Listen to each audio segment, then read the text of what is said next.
Saudações terráqueos, sejam bem-vindos a mais esse vídeo do nosso canal.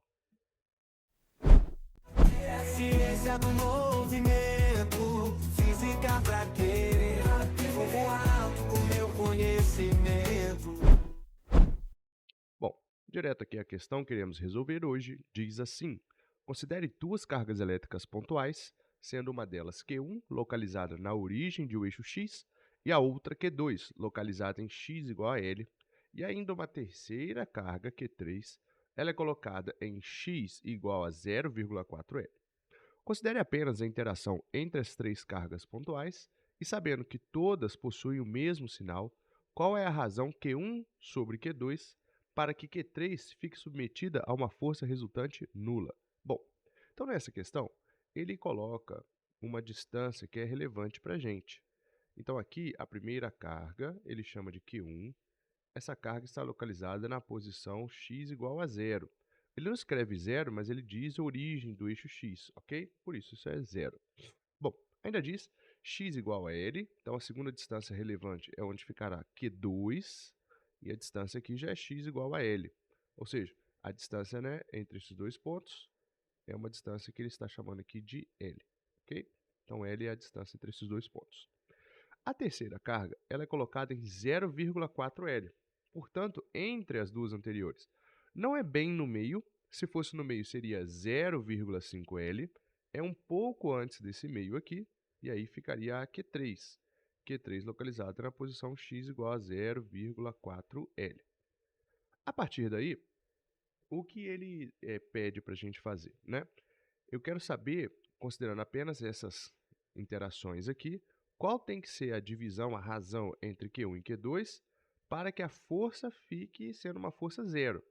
Então, se eu isolasse a Q3, essa carga Q3 aqui, eu teria Q1 e Q2 fazendo força sobre ela e elas têm cargas de mesmo sinal. Então, Q1 e Q3 terão forças de repulsão, já que Q1 e Q3 têm mesmo sinal. Sobre Q3, a força ficaria assim. A força que a 1 faz na 3, F13. Por que eu coloquei essa força para a direita? Porque elas estão fazendo repulsão, tudo bem? Quando eu olho para Q2, Q2 e Q3 também terão uma força de repulsão, já que são todas cargas de mesmo sinal. Então, essa aqui seria a força que a 2 faz em 3. E o interessante é que eu preciso de forças iguais aqui. Então, a força que a 1 faz na 3 deve ter o mesmo valor que a força que a 2 faz na 3. Isso porque elas são cargas que estão atuando em Q3, então elas fazem força elétrica, e essas duas forças têm sentido oposto. Para que elas se cancelem, elas têm que ter mesmo valor. Então essa seria, exemplo, hein? Mais 10, essa outra menos 10. Assim eu consigo isolar, né, esses dois caras, e aí consigo zerar, ter realmente aqui uma força nula, tudo bem? Bom, ainda podemos fazer o seguinte. Como ele precisa saber a razão entre Q1 e Q2, eu vou montar essas duas equações aqui de força.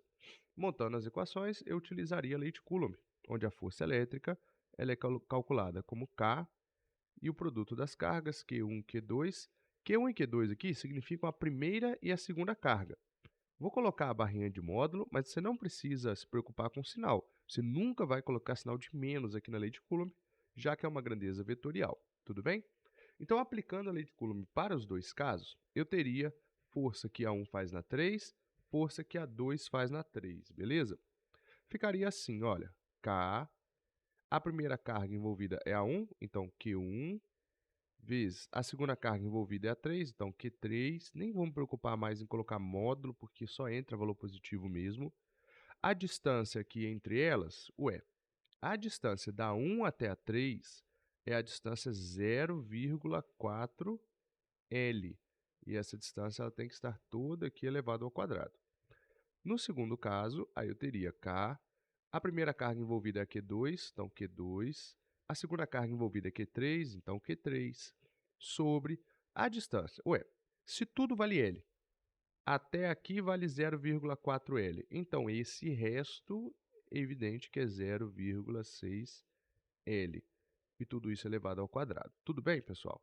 Então, essa aqui é a equação que eu preciso resolver para encontrar a resposta que eu estou procurando. Lembrando que ele pede a razão entre essas cargas, ok? Ele pediu lá no enunciado a razão entre Q1 e Q2. Então, a partir daqui, eu já começo a fazer algumas simplificações.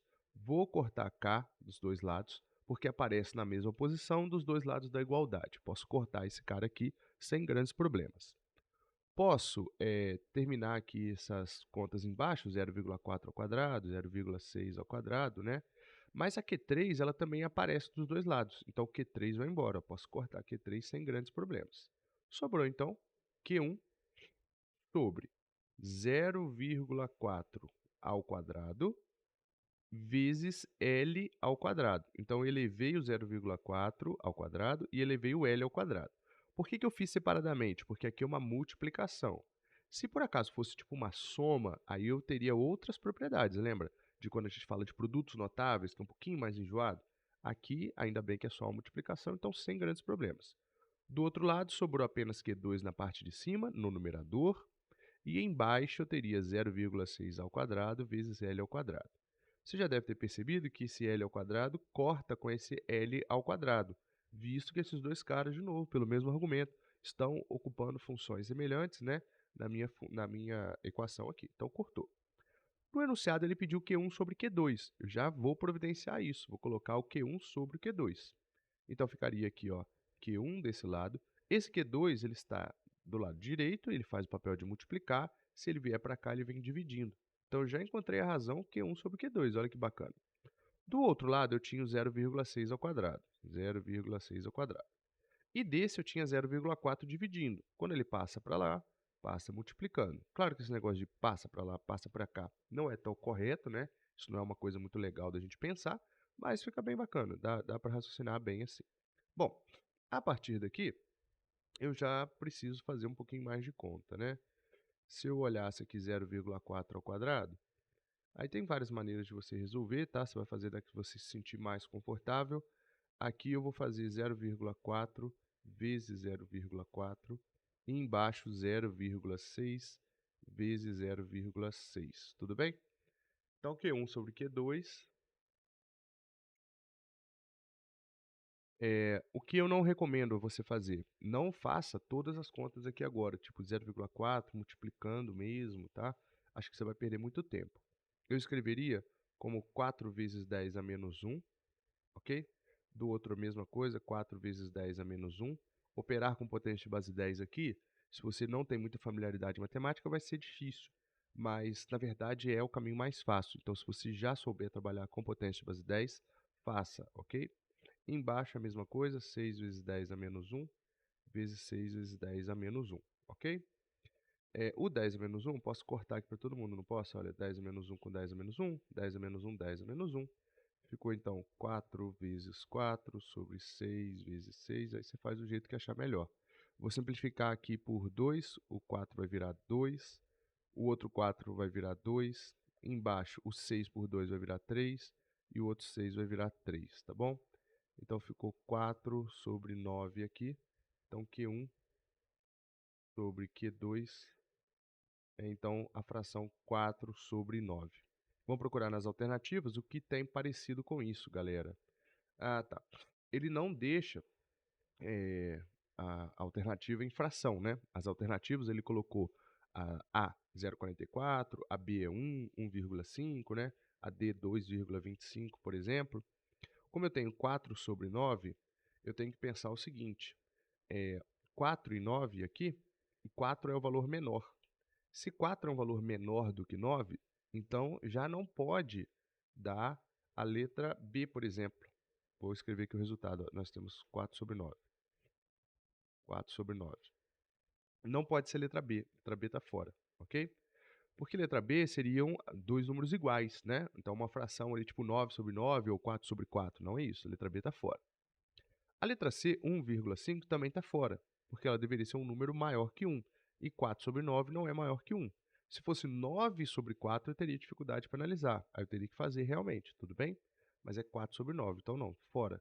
2,25 pelo mesmo argumento, é um valor maior do que 1. A razão de um número menor pelo número maior é sempre um valor menor que 1, ok? Então esse 0,44 aqui parece ser a resposta correta, fico com ele, ó. Vou marcar a letra A, 0,44. Bacana? Então, nessa questão, o que existe de eletrostática nela? Aplicar a lei de Coulomb. O que existe de matemática nessa questão? Fazer as continhas sem perder tempo. Escrever em potência de base 10 pode parecer enjoado, mas me faz ganhar bastante tempo. Não é tão ruim assim, tá? Se você não quisesse operar com potências de base 10, aqui você poderia ter multiplicado por 100 a parte de cima e por 100 a parte de baixo. Multiplicando por 100, você aumentaria uma casa para cada um dos 4 e uma casa para cada um dos 6, e chegaria ao mesmo resultado, 4 vezes 4 sobre 6 vezes 6. Aí fica a seu critério, o que você se sentir mais confortável para fazer, beleza? Bom, pessoal, então foi isso. Espero que tenham aprendido bastante e até a próxima.